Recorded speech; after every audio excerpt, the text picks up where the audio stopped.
Knowledge is closely linked to wisdom and a far cry from intellect.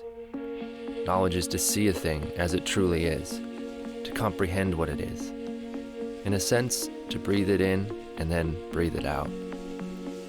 It is possible to speak intellectually accurate words, yet lack knowledge.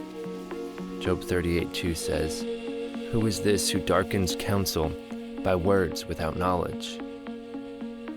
Wisdom is much the same as knowledge, yet with attributes personal in nature. A living, breathing entity, one who exists, who is there, and who lives on. Proverbs 8:22 and 23 gives us this picture of wisdom. "The Lord possessed me at the beginning of his way, before his works of old. I have been established from everlasting, from the beginning, before there was ever an earth." And then even more personal in verses 30 and 31. "Then I was beside him as a master craftsman, and I was daily his delight, rejoicing always before him, rejoicing in his inhabited world, and my delight was with the sons of men." Have we delighted in the pursuit of wisdom as wisdom delighted with us, or as God delighted daily in her? Have we pursued her, sought her out, or have we simply darkened his counsel by words spoken without knowledge? Even worse, perhaps our chief delight has been not in wisdom nor her maker, but in the sound of our own voice, these words spoken without knowledge. This, my friends, would be a grave misplacement. From where do knowledge and wisdom come? In books, lectures, life experiences, or the trusted counsel of one who holds a prestigious title? Perhaps in the words of those who have been there and done that, the pragmatists of our day. Maybe it is found in the collective voice of the crowd, crying out loud, declaring a thing to be good or true or right.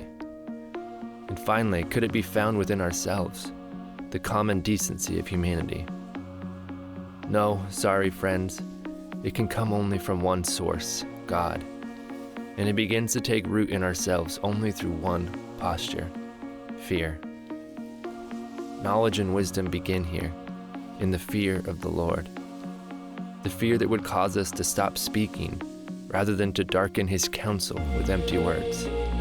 The fear that would keep us from interpreting his actions on his behalf. Those with fear dare not to call God a liar, but realize it is every man who is the liar, and God alone who is true, and will always show himself to be true. We don't like fear, though.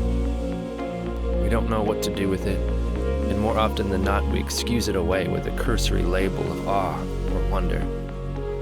No longer does it make us shudder nor stop us in our tracks. This imitation of fear has no power to shut up the mouths of lions or cause the rain over the land to cease. It is a form without power, a shadow, not unlike the type of shadow which darkens his counsel by words without knowledge.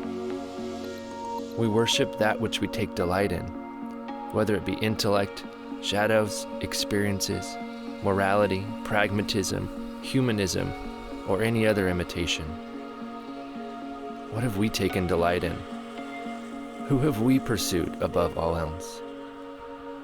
As we take an account today, will we find ourselves lacking? Will we see that maybe we have chased shadows and misplaced our delight? Will we turn again to him in fear and trembling and speak thus as Job did, "Therefore I abhor myself and repent in dust and ashes"? Or will we find this to be far too indecent a response for people of our stature?